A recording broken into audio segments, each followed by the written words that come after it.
Matius pasal 24. Mulai dari ayat pertama. Sesudah itu Yesus keluar dari bait Allah, lalu pergi, maka datanglah murid-muridnya dan menunjuk kepada bangunan-bangunan bait Allah. Ia berkata kepada mereka, "Kamu melihat semuanya itu? Aku berkata kepadamu, sesungguhnya tidak satu batu pun di sini akan dibiarkan terletak di atas batu yang lain, semuanya akan diruntuhkan." Ini adalah percakapan daripada murid-muridnya dengan Yesus sendiri. Setelah Yesus mengajar di bait Allah, kemudian mereka keluar dari bait Allah, dan murid-muridnya menunjukkan ini. Luar biasa itu bait Allah, besar. Bait Allah itu, saudara, dibangun 46 tahun. Dan dilapisi dengan emas. Luar biasa. Jadi Yesus berkata kepada murid-muridnya, "Kamu melihat semuanya itu. Lihatlah itu." Ya kan? "Aku berkata kepadamu, sesungguhnya tidak satu batu pun di sini akan dibiarkan terletak di atas batu yang lain. Semuanya akan diruntuhkan." Luar biasa. Ini adalah nubuatan yang berbahaya. Dan memang ini sudah terjadi. Tahun 70, Yerusalem direbut sehingga bait Allah diruntuhkan. Jadi tidak ada satu batu pun di atas batu, kata Yesus. Kenapa? Karena setiap batu mungkin ada emasnya, diambil emasnya, sehingga tidak ada lagi yang terletak di atas batu yang lain. Oke? Ayat ketiga, ketika Yesus duduk di atas bukit Zaitun, datanglah murid-muridnya kepadanya untuk bercakap-cakap sendirian dengan dia. Kata mereka, "Katakanlah kepada kami, bila manakah itu akan terjadi, dan apakah tanda kedatanganmu dan tanda kesudahan dunia?" Ayat 4, jawab Yesus kepada mereka, "Waspadalah, supaya jangan ada orang yang menyesatkan kamu." Yesus menyampaikan ini, waspadalah. Berarti memang ada penyesat. Sebab banyak orang akan datang dengan memakai namaku dan berkata, "Akulah Mesias." Dan mereka akan menyesatkan banyak orang. Kamu akan mendengar deru perang atau kabar-kabar tentang perang, namun berawas-awaslah, jangan kamu gelisah. Sebab semuanya itu harus terjadi, tetapi itu belum kesudahannya. Sebab bangsa akan bangkit melawan bangsa dan kerajaan melawan kerajaan. Akan ada kelaparan dan gempa bumi di berbagai tempat. Akan tetapi semuanya itu barulah permulaan penderitaan menjelang zaman baru. Jadi kalau ada perang, ada gempa bumi dan lain-lain, itu belum. Itu baru permulaan. Jadi akhir zaman itu belum terjadi kalau hanya gempa, kelaparan, ada perang-perang, begitulah. Ayat 9, pada waktu itu kamu akan diserahkan supaya disiksa, dan kamu akan dibunuh, dan akan dibenci semua bangsa oleh karena namaku. Luar biasa. Saudara, jadi orang-orang yang percaya kepada Yesus akan dibenci. Ini adalah peringatan yang diberikan oleh Tuhan Yesus. Jadi kalau saudara ingin menjadi orang yang percaya kepada Yesus, ini yang dikatakan Yesus.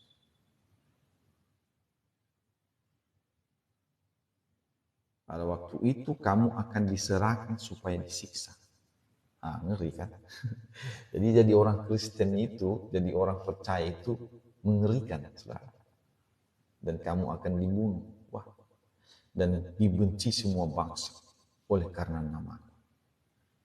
Dan banyak orang akan murtad.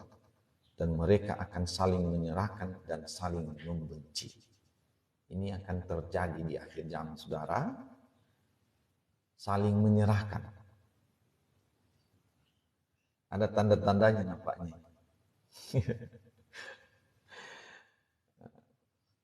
Banyak nabi palsu akan muncul dan menyesatkan banyak orang.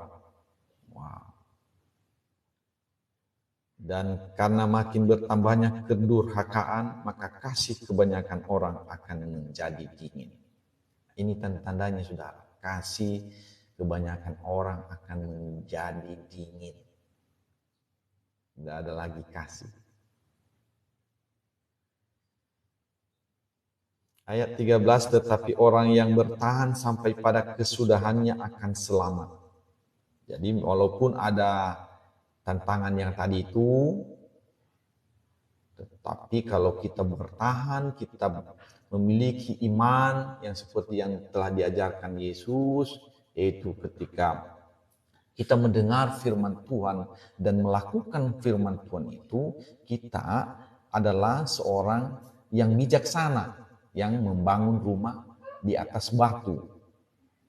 Sehingga ketika ada masalah yang seperti ini, ada banjir, ada segala sesuatu yang sangat berbahaya, kita tetap bertahan. Kenapa? Karena iman kita dibangun di atas dasar yang kuat. Jadi sebagai orang yang percaya kepada Tuhan, kita jangan hanya mendengar saja firman Tuhan, tetapi marilah kita melakukannya. Ayat 14, dan Injil kerajaan ini akan diberitakan di seluruh dunia, menjadi kesaksian bagi semua bangsa. Sesudah itu barulah tiba kesudahannya. Ini adalah satu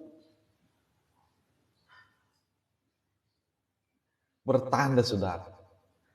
Kalau Injil kerajaan sudah diberitakan di seluruh dunia, barulah tiba kesudahannya, kata Tuhan Yesus. Nampaknya gampang sekali sekarang ini. Ada internet, cepat ini. Dan Injil kerajaan ini akan diberitakan di seluruh dunia menjadi kesaksian bagi semua bangsa. Sesudah itu barulah tiba kesudahannya. Oleh sebab itu mari kita bertekun di dalam doa. Mari kita sungguh-sungguh dalam mengikut Yesus. Jangan hanya menjadi orang Kristen saja, saudara. Kita harus menjadi pelaku firman Tuhan. Tuhan Yesus mengatakan,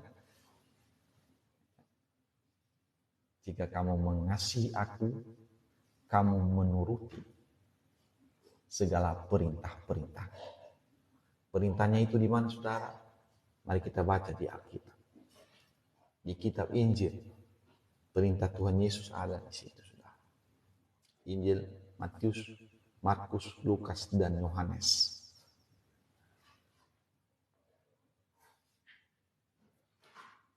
Ayat 15, jadi apabila kamu melihat pembinasa keji berdiri di tempat kudus, menurut firman yang disampaikan oleh Nabi Daniel, para pembaca hendaklah memperhatikannya.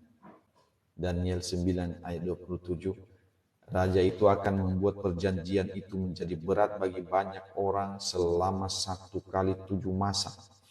Pada pertengahan 7 masa itu ia akan menghentikan korban sembelihan dan korban santapan, dan di atas sayap kekejian akan datang yang membinasakan sampai pemusnahan yang telah ditetapkan menimpa yang membinasakan itu. Tentaranya akan muncul, mereka akan menajiskan tempat kudus, benteng itu, menghapuskan korban sehari-hari dan menegakkan kekejian yang membinasakan. sejak dihentikan korban sehari-hari dan ditegakkan dewa-dewa kekejian yang membinasakan itu. Ada 1290 hari. Oke, kita nggak usah menghitung itu, saudara. Pening kita ngitung itu. Yang penting kita harus menjadi orang-orang yang percaya kepada Tuhan Yesus, percaya kepada Tuhan Yesus dan melakukan segala perintah. Itu sudah cukup. Jadi kalau ada pun itu datang, ya nggak apa-apa. Kalau kita mati di dalam Tuhan. Ya. Kalau kita hidup di dalam Tuhan. Kan sama, nggak ada masalah. Karena Yesus sudah mengatakan bahwa barang siapa yang mati di dalam Kristus, karena kita sudah menjadi pengikut Yesus dan melakukan apa yang berkenan kepada Allah, kalaupun kita mati, berarti kita akan dibangkitkan kembali dan menerima hidupnya kekal. Jadi tidak ada ketakutan, saudara. Tidak ada masalah bagi orang-orang yang sudah benar-benar percaya kepada Tuhan Yesus. Seorang yang percaya kepada Tuhan Yesus itu jangan takut. Kalau memang dunia ini akan berakhir. Memang dunia ini akan berakhir, saudara. Jika seseorang mati di dalam Tuhan, itu adalah sebuah kebahagiaan. Yang paling penting bagi kita orang-orang yang percaya kepada Tuhan adalah menjadi pelaku firman. Jangan hanya menjadi pendengar saja. Kita baca firman Tuhan ini di dalam Wahyu 14 ayat 13. Ini adalah wahyu yang diberikan kepada Rasul Yohanes. Dan aku mendengar suara dari sorga berkata, tuliskan, berbahagialah orang-orang mati yang mati dalam Tuhan sejak sekarang ini. Sungguh, kata Roh, supaya mereka boleh beristirahat dari jerih lelah mereka karena segala perbuatan mereka yang menyertai mereka. Jadi ini adalah janji bagi kita. Jadi kalau kita sudah menjadi pelaku, ya, dikatakan di sini, karena segala perbuatan mereka yang menyertai mereka. Maka dikatakan di sini, berbahagialah orang-orang yang mati dalam Tuhan. Jadi kita jangan takut, saudara, kalau terjadi tadi apa yang disampaikan tadi ini, akhir zaman ini, kita jangan takut. Yang paling penting bagi orang-orang yang percaya kepada Yesus adalah menjadi pelaku firman Tuhan. Ketika kita sudah melakukan firman Tuhan, maka kita adalah orang-orang yang bersih. Orang-orang yang suci. Jadi bagaimana kita menyucikan diri kita, saudara, yaitu dengan mendengar firman Tuhan, merenungkannya, dan melakukannya dalam kehidupan kita sehari-hari. Itu adalah kepastian bahwa kita itu adalah orang yang baik menurut Yesus. Bukan menurut yang lain, saudara, ya. Jadi ada yang baik menurut orang lain. Ya, menurut pengajaran lain ada yang baik. Tapi menurut Yesus adalah ketika kita menjadi pelaku firman Tuhan, maka kita dikategorikan sebagai orang yang baik, orang yang berkenan kepada Allah. Maka kita tidak akan turut dihukum. Jadi oleh sebab itu, mari kita belajar percaya tentang apa yang disampaikan oleh Tuhan Yesus. Dan setelah kita mendengar firman itu, kita lakukan. Itu sudah disampaikan oleh Tuhan Yesus. Baik, kita baca apa ya pengajaran Yesus itu, saudara, di dalam Matius pasal 7 ayat 24 ya saudara. Setiap orang yang mendengar perkataanku ini dan melakukannya, ia sama dengan orang yang bijaksana yang mendirikan rumahnya di atas batu. Kemudian turunlah hujan dan datanglah banjir, lalu angin melanda rumah itu. Tetapi rumah itu tidak rubuh sebab didirikan di atas batu. Tetapi setiap orang yang mendengar perkataanku ini dan tidak melakukannya, ia sama dengan orang yang bodoh, yang mendirikan rumahnya di atas pasir. Kemudian turunlah hujan dan datanglah banjir, lalu angin melanda rumah itu, sehingga rubuhlah rumah itu dan hebatlah kerusakannya. Jadi yang menjadi bagian kita adalah melakukan. Mendengar perkataan Yesus dan melakukannya. Sehingga rumah atau iman yang kita bangun itu, rumah yang dimasukkannya adalah iman. Iman yang kita bangun itu adalah iman yang kokoh.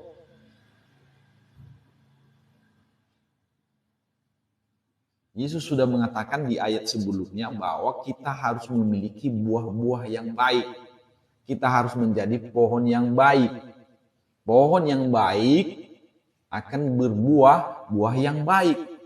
Pohon yang jahat, yang tidak baik akan berbuat buah yang tidak baik. Kita baca itu ya di dalam ayat 15. Waspadalah terhadap nabi-nabi palsu yang datang kepadamu dengan menyamar seperti domba, tetapi sesungguhnya mereka adalah serigala yang buas. Dari buahnya lah kamu akan mengenal mereka. Dapatkah orang memetik buah anggur dari semak duri atau buah ara dari rumput duri? Demikianlah setiap pohon yang baik menghasilkan buah yang baik, sedang pohon yang tidak baik menghasilkan buah yang tidak baik. Itu adalah pengajaran Yesus, saudara. Jadi kalau kita mendengar ada orang yang menyampaikan banyak hal, akan menyampaikan firman Tuhan, tapi kalau dia hidupnya tidak benar, berarti sebenarnya dia adalah nabi palsu. Jadi ada standarnya, ya saudara, ada standarnya. Matius 24 ayat 16, maka orang-orang yang di Yudea haruslah melarikan diri ke pegunungan.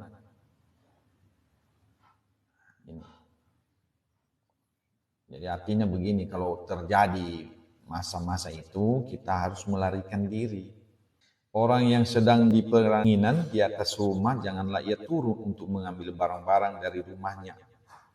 Dan orang-orang yang sedang di ladang, janganlah ia kembali untuk mengambil pakaiannya.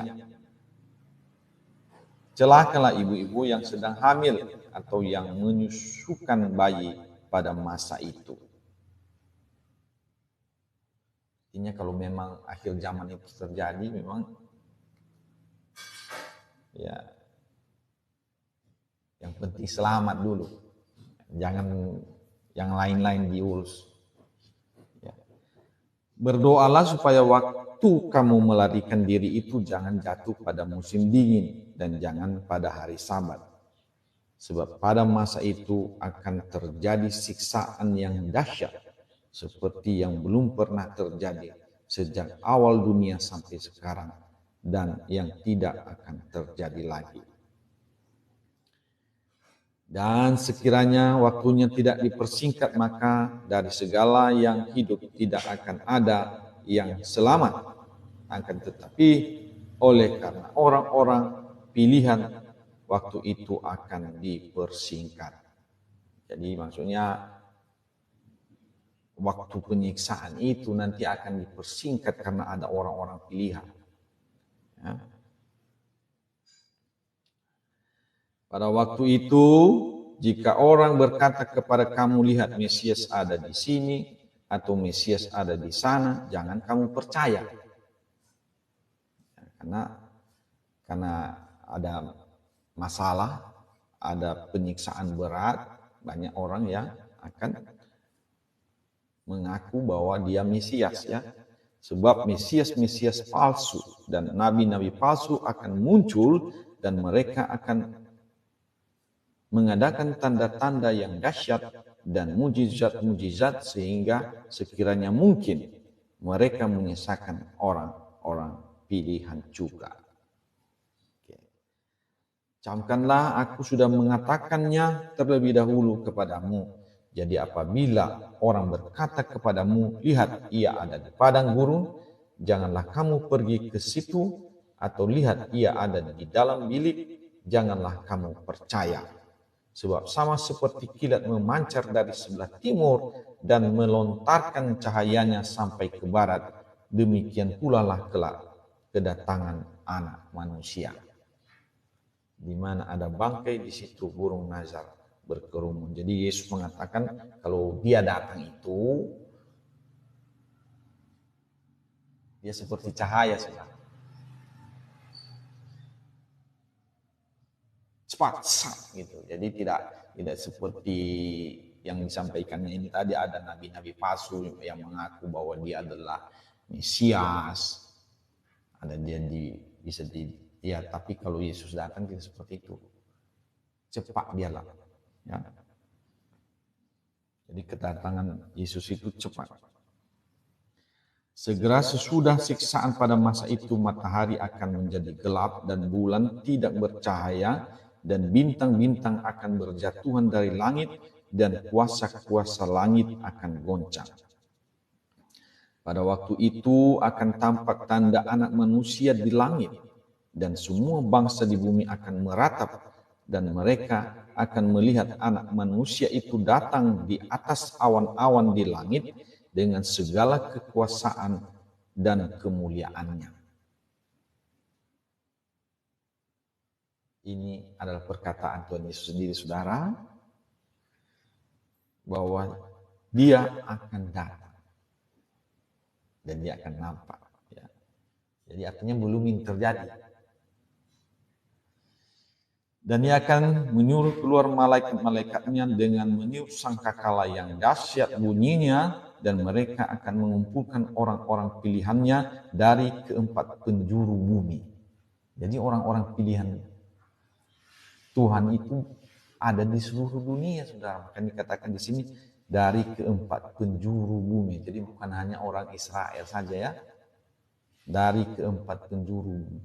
Dan dari ujung langit yang satu ke ujung langit yang lain. Jadi banyak, ya, yang akan, ya, di sini dia banyak yang akan dikumpulkan. Mereka akan mengumpulkan orang-orang pilihannya dari keempat penjuru bumi, dari ujung langit yang satu ke ujung langit yang lain. Tariklah pelajaran dari perumpamaan tentang pohon ara. Apabila ranting-rantingnya melembut dan mulai bertunas, kamu tahu bahwa musim panas sudah dekat.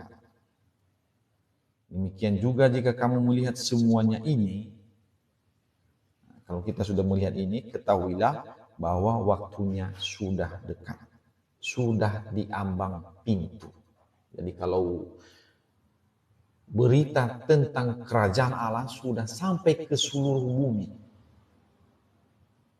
maka itu artinya waktunya sudah dekat. Kalau saya lihat sekarang memang ini akan cepat karena ada internet ini.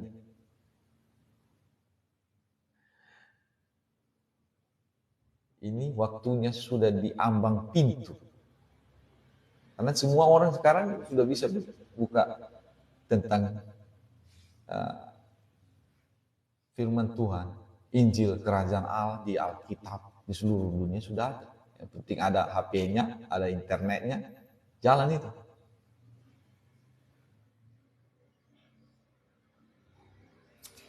Ayat 34, aku berkata kepadamu, sesungguhnya angkatan ini tidak akan berlalu sebelum semuanya ini terjadi. Langit dan bumi akan berlalu, tetapi perkataanku tidak akan berlalu. Tapi tentang hari dan saat itu tidak seorang pun yang tahu.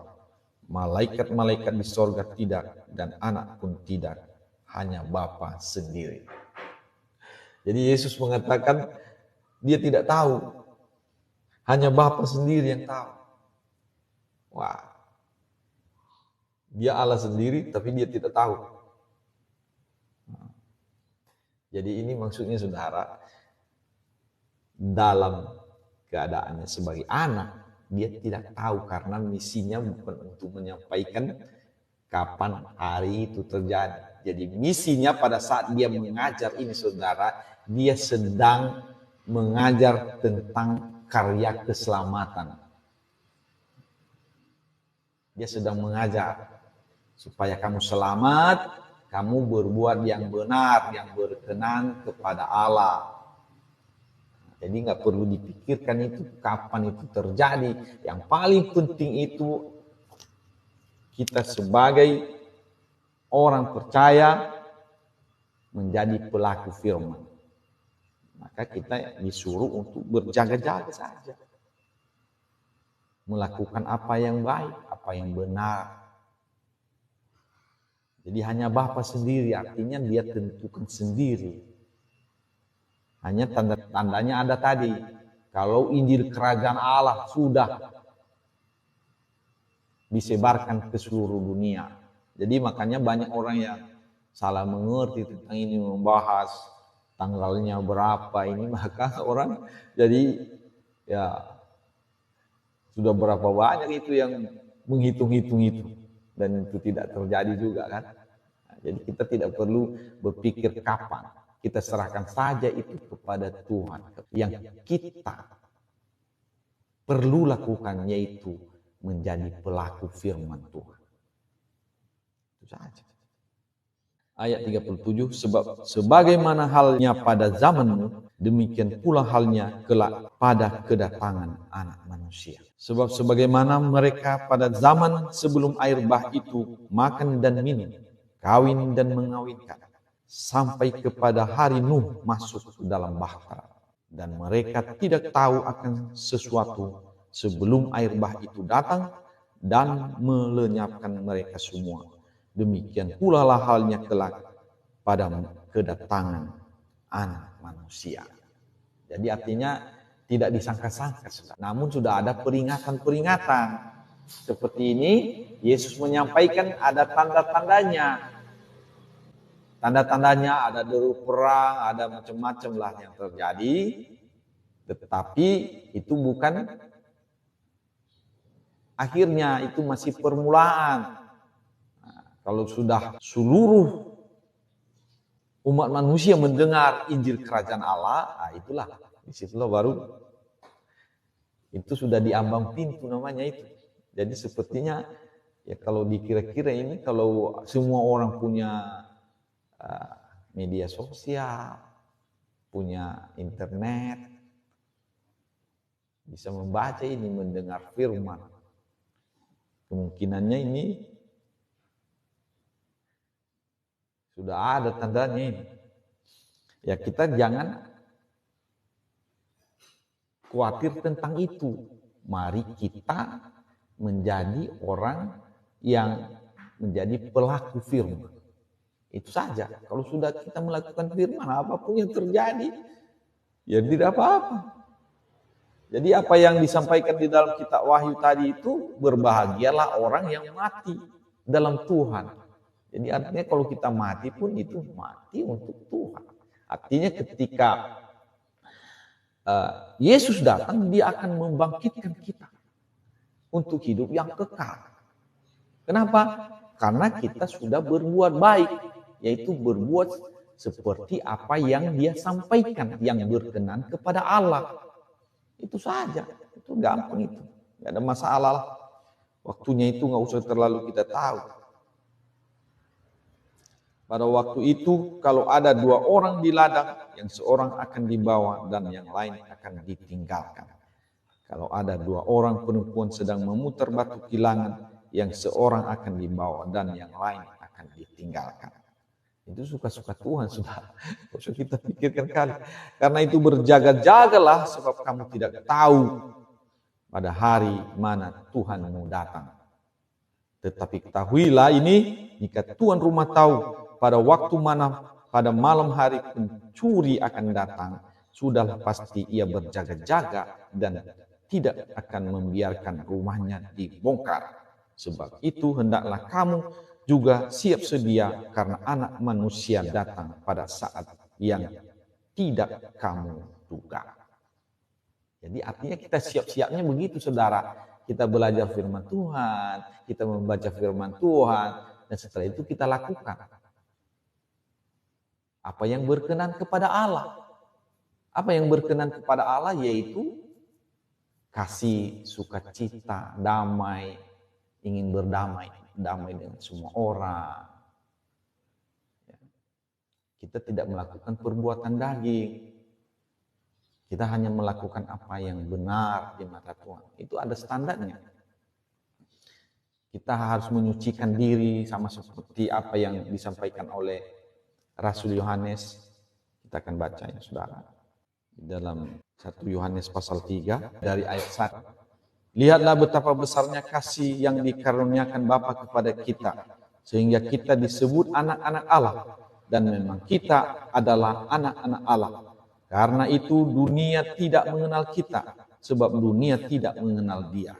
Saudara-saudaraku yang kekasih, sekarang kita adalah anak-anak Allah, tetapi belum nyata apa keadaan kita kelak. Akan tetapi kita tahu bahwa apabila Kristus menyatakan dirinya, kita akan menjadi sama seperti Dia. Sebab kita akan melihat Dia dalam keadaannya yang sebenarnya. Ayat ketiga, setiap orang yang menaruh pengharapan itu kepadanya menyucikan diri sama seperti Dia yang adalah suci. Jadi kalau kita memiliki pengharapan hidup yang kekal itu, kita harus menyucikan diri sama seperti Dia, seperti Yesus yang adalah suci. Oh, bagaimana itu bisa suci? Jadi bagaimana bisa suci, saudara? Itu bukan kekuatan kita. Ya, yang paling penting kita ikuti arahannya. Dari ketika Yohanes Pembaptis datang, pertama kali dia katakan bertobatlah, bertobatlah. Dan Yesus juga mengatakan bertobatlah, itu yang pertama. Kalau kita sekarang mungkin pikir, mungkinlah aku akan seperti yang disampaikan itu. Suci, bagaimana aku suci? Aku sudah hidup di dalam lumuran dosa. Bagaimana ini? Jadi ada langkah-langkah yang harus kita lakukan, saudara. Tuhan Yesus sudah mengatakan bahwa Dia itu adalah Allah yang Maha Pengampun. Dia mengampuni kita, saudara. Dia mau. Ya, di dalam 1 Yohanes 1 ayat 9 dikatakan, barang siapa mengaku dosanya, Allah adalah setia. Kita baca 1 Yohanes 1 ayat 9. Jika kita mengaku dosa kita, maka Ia adalah setia dan adil, sehingga Ia akan mengampuni segala dosa kita dan menyucikan kita dari segala kejahatan. Jadi kita bertobat, kita mengaku dosa kita, kemudian kita beri diri kita dibaptis. Untuk apa? Untuk memohonkan hati nurani yang baik. Ketika hati nurani kita sudah baik, maka firman Tuhan akan masuk di dalam hati kita. Ya, kalau kita dengar, dia akan tertanam dengan baik, maka kita akan memiliki hidup yang baik. Karena firman itu akan membersihkan kita. Nah, Yesus mengatakan dalam Yohanes 15 ayat 3 bahwa firman yang telah didengarkan oleh murid-muridnya itu membersihkan mereka. Kita baca Yohanes 15 ayat 3. Kamu memang sudah bersih karena firman yang telah kukatakan kepadamu. Jadi artinya dengan kita mendengar firman Tuhan, ya, dan Yesus mengatakan tadi bahwa barang siapa yang mendengar dan melakukan firman Tuhan itu, dia akan apa? Dia akan menjadi orang yang bijaksana, yang mendirikan rumahnya, artinya imannya di atas batu. Oke, jadi dengan demikian kita bersih. Nah, dan Tuhan sendiri yang akan mengajar kita dari hari ke hari untuk dibersihkan dari hari ke hari. Kita akan menjadi sempurna, sama seperti Bapa kita yang di sorga adalah sempurna. Itu memang tidak langsung begitu kita lakukan, itu langsung tidak. Jadi ada pembersihan, dibersihkan dari hari ke hari. Sehingga kita menuju apa yang disampaikan tadi, kita harus menyucikan. Jadi dengan jalan itulah kita menyucikan diri. Dari awal tadi kita bertobat, kita mengaku dosa kita dibaptis dan menerima hati nurani yang baik, dan kemudian firman ditanam di dalam hati kita. Firman itu akan bertumbuh menjadi pohon dan akan berbuah buah-buah yang baik. Nah, itulah kesucian maksud Tuhan Yesus, ya. Kesucian itu seperti itu, menyucikan diri sama seperti Yesus. Ya. Jadi itu sebenarnya ajarannya hanya seperti itu saja. Yang penting kita mau melakukan. Kalau kita tidak melakukan, walaupun kita sudah mendengar firman Tuhan, kita tidak akan suci. Jadi yang menyucikan kita itu adalah firman yang kita dengar dan kita lakukan. Yesus mengatakan di sini, sebab itu hendaklah kamu siap sedia. Jadi siap sedia yang dimasukkannya di sini, saudara, bukan kita ketakutan, kita siap. Jangan, bukan itu. Yang dimasukkan di sini siap sedia itu artinya kita melakukan firman. Ya udah, kita melakukan firman, artinya kita sudah menyucikan diri sama seperti Yesus. Artinya kalau terjadi yang namanya akhir zaman itu pun, itu tidak masalah lagi. Kenapa? Karena sudah kita siap sedia. Kalau anak manusia datang. Baik, kita teruskan saudara. Ayat 45. Matius 24. Siapakah hamba yang setia dan bijaksana, yang diangkat oleh tuannya atas orang-orangnya untuk memberikan mereka makanan pada waktunya? Berbahagialah hamba yang didapati tuannya melakukan tugasnya itu ketika tuannya itu datang. Aku berkata kepadamu, sesungguhnya tuannya itu akan mengangkat dia menjadi pengawas segala miliknya. Ayat 48, akan tetapi apabila hamba itu jahat dan berkata di dalam hatinya, tuanku tidak datang-datang, lalu ia mulai memukul hamba-hamba lain dan makan minum bersama-sama pemabuk-pemabuk. Contohnya begini, kita sedang menunggu hari kedatangan Tuhan. Karena kita bilang, enggak, belum ada nih, enggak ada. Kita enggak ada masalah, Tuhanku tidak datang-datang.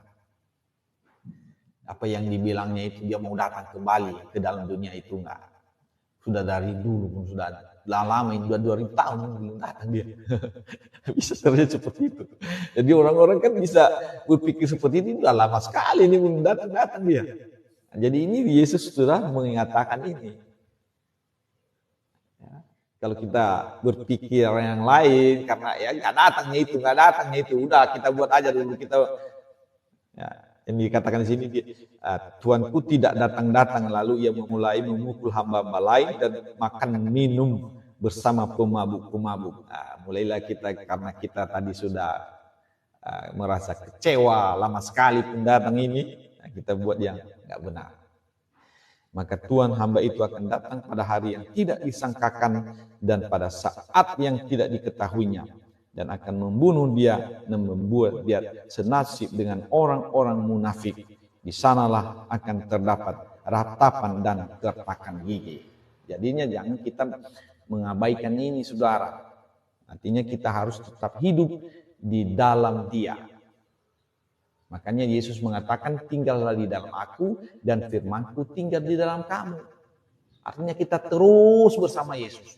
Walaupun apa yang terjadi, dia mau datang atau tidak, entah kapan saja dia datang, mari kita terus bersama Yesus. Tanpa satu detik pun terpisah dengan Yesus. Jangan kita berpikir seperti apa yang dikatakannya ini, bahwa karena ya Tuanku tidak datang-datang, ya Enggak, masih lamanya itu. Jadi kita tidak tahu kapan datang. Ya, atau kalau sekarang ini pun kita tidak tahu kita matinya kapan. Ya. Kalau sudah mati kita, saudara, kita tidak bisa lagi memperbaiki segala sesuatu. Masih ada waktu bagi kita, mari kita. Ya, kalau kita memang berdosa, benar-benar berdosa di hadapan Tuhan, kita mengaku dosa kita. Diakui itu di hadapan Tuhan. Kita mohon pengampunan padanya, kemudian kita berbalik arah, tidak berbuat dosa lagi. Yang lama sudah berlalu, sesungguhnya yang baru sudah datang. Mari kita meniti jalan yang benar-benar menuju kepada Tuhan. Yesus mengatakan, akulah jalan, kebenaran, dan hidup. Jadi barang siapa yang datang kepadanya, dia akan menerima hidup yang kekal. Itu janjinya dan mari kita lakukan. Jadi saudara yang kekasih, demikianlah pelajaran kita Matius pasal 24 ini, saudara. Semoga Tuhan memberkati kita semua dimanapun berada. Karena hidup ini singkat. Ya, saudara, hidup ini singkat. Kalau kita bisa berumur 120 tahun, itu sudah bagus. Tetapi banyak orang sekarang, saudara, belum 30 tahun pun sudah pulang. Nah, Yesus mengatakan, kan tidak tahu kapan waktunya. Yang paling penting adalah kita menjadi pendengar dan pelaku firman Tuhan. Itu yang telah diajarkan oleh Tuhan Yesus, saudara. Mari kita siap sedia dalam hidup kita ini. Semoga Tuhan memberkati saudara dimanapun saudara berada. Tuhan Yesus memberkati. Salam.